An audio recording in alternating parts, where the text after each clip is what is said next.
Calculon says that Bender will never be on all my circuits, but then he hears Leela and Fry praising Bender from the other room, and the first act ends with Calculon giving Bender the part. Calculon says, "Welcome aboard, son." Bender responds, "Father-o," in his continuing perfect Spanish accent.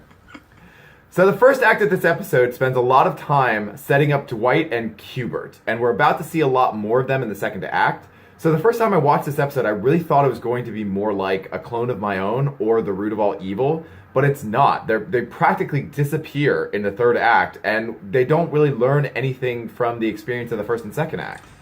Right, and they're sort of used in that way that we talk about a lot that happens both in The Simpsons and Futurama, where they are a throwaway, sort of like a activation mechanism to get the core of the plot going, which is to allow Bender just to go off the rails, effectively. I see that, but do you find that excusable? Is that the reason why you feel like is okay that they're not in the third act? Because, yeah, it activates Bender's behavior. It also activates the Professor and Hermes' response to it. But don't you feel like it's a little bit incomplete at the end because they don't learn anything? Well, let's be clear, Gabe. In A Clone of My Own, Cubert is also a kickoff to a story about the Professor, right? We talked a lot in that episode about how it's about Cubert learning a lesson, but it's also about the Professor coming to an understanding. Right, and I really believe that that's one of the strong parts about that episode, that there is a little bit of learning on both sides for the Professor and for Cubert, and in this one, it really sets up that, like, Cubert is going to be learning something, and then he does it, which is, again, I don't want to be negative, we're being a little bit too negative.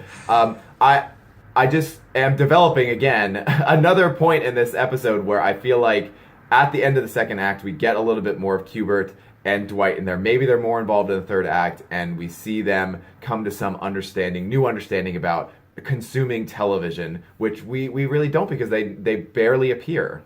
Gabe, I'll counterpoint that I don't feel like any of the lessons that are conveyed in this episode are as crisp or as focused as the lessons in A Clone of My Own or even Rout of All Evil. I think this is primarily a satire episode. Its job and its purpose is to poke fun at an industry.